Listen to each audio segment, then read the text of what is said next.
Thank you everyone for joining our March 27th virtual chat. It's so great to have all of you join us here today. And today we're focusing on the Columbia coal plant, and our chapter chair, Don Ferber, is going to kick off the conversation today. Right. Thank you for joining us. I hope everybody is well that's listening to this, as well as the people who are on it right now.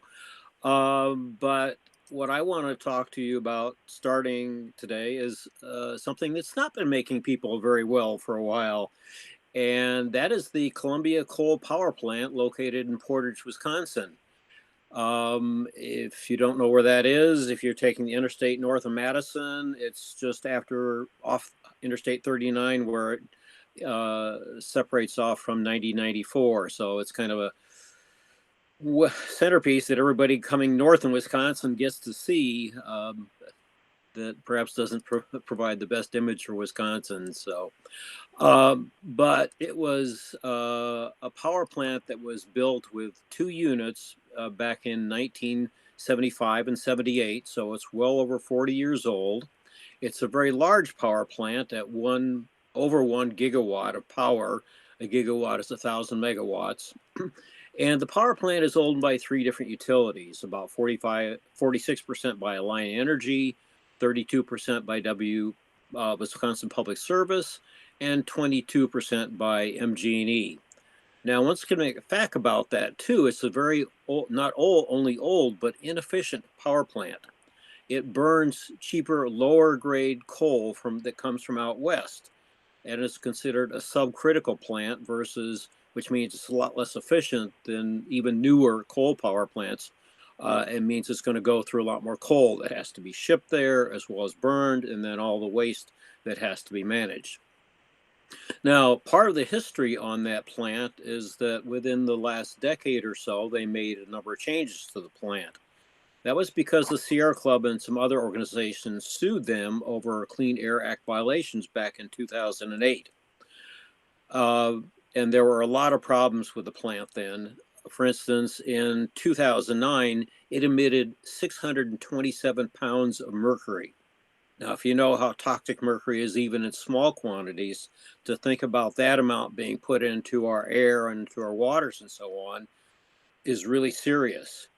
A 2010 DNR study then showed that Columbia was the largest emitter in the state at that point of all the coal power plants that we had here.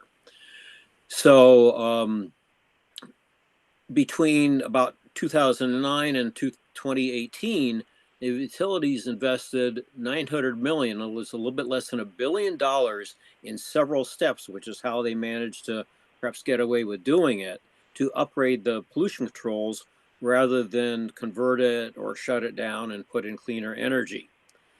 Now, a significant fact there too is all those improvements are what you're paying for on your bill. Not for the use charges, but the fixed fees, which also helps account for some of those hikes that were done starting in 2015 by MG&E, where you see that the amount you pay, regardless of how much you use, went up. Another problem with that still, even though they've reduced the pollution coming from the plant, is it creates more ash that must be disposed of. So the pollution isn't gone, it's just in a different form. So our concerns about it now still are it's still a very old and very polluting and very costly coal power plant. It's located just off the Wisconsin River, and it poses threats to water and wildlife, as well as the community and agricultural areas. It releases toxic coal dust that I talked to a resident recently, who lives 8 miles away, and says, yes, he finds it coating his house and other items around there. So it spreads a long way. And this dust is really hazardous, even though they've cut back on it.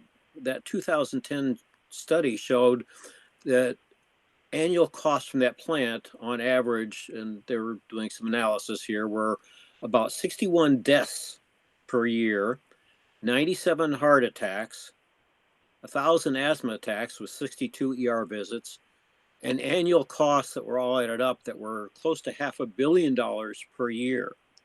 So obviously it's going to be less now because of the pollution controls. On the other hand, that was back in 2010 statistics and cost at that point in time.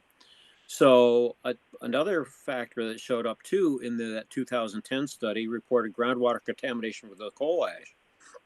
As I mentioned, now they're producing even more coal ash because of the pollution controls and scrubbers that they put on that's there. So it was already back then, affecting the groundwater.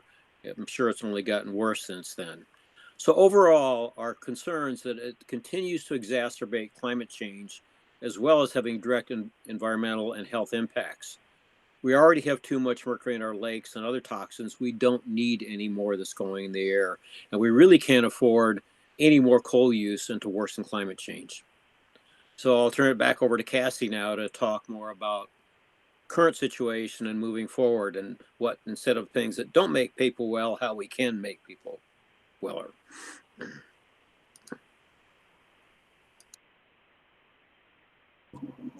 Thanks so much, Don.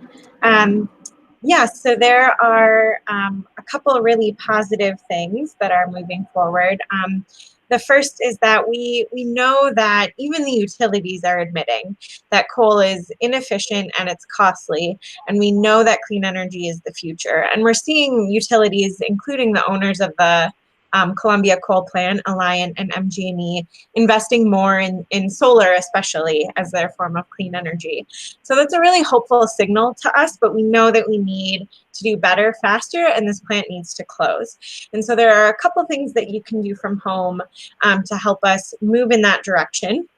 The first is a really simple action, and that is to sign the petition that we have calling on all three utilities to close the Columbia Coal Plant. That link is sc.org/WI Beyond Coal. And if you go to that, you can add your name to the petition and then share the link with friends and family and encourage them to take action. After you sign that petition, you'll also get updates from our campaign about more ways that you can take action with us. And as we, weeks or months or however long down the road, get to start doing events in person together and it's safe and we're not social distancing, you'll get updates on how to engage with the campaign if you take action through that petition. So please get involved. You can also follow us at WI Beyond Coal on Facebook, Twitter, and Instagram.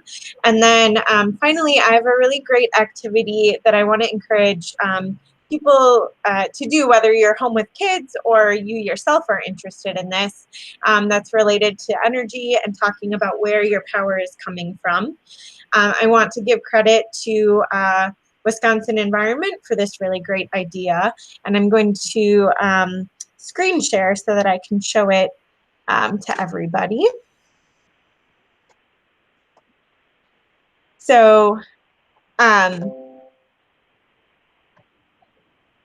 so if you go to environmentamerica.org/feature/ame/its-time-take-charge, and I'll drop the link whether you're watching this on Facebook or YouTube, and I'll follow up with you if you are live on the chat with this link.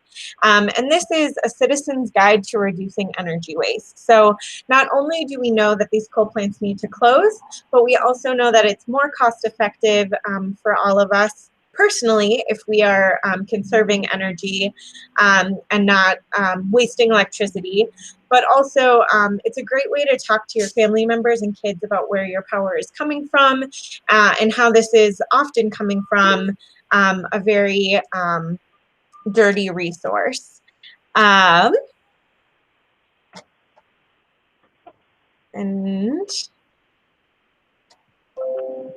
are you able to see my screen now? I heard that you couldn't see it.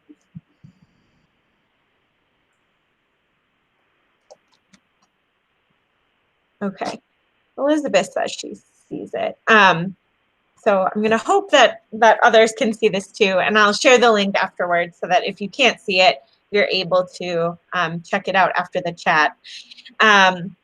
If you go in this, it walks you through how to reduce energy waste. And so this is a really great activity. If you have kids at home and you're looking for something to do, you can be an energy detective and figure out where your energy is coming from in your home and how you can reduce some of that energy waste. And so this guide walks you through room by room. So what you can do in your office, what you can do in your bedroom, in every room of your house, and it'll share some information about energy efficiency. So this is a really great way to open the conversation about our energy in our electric sector, and a really great way to engage your family in this conversation.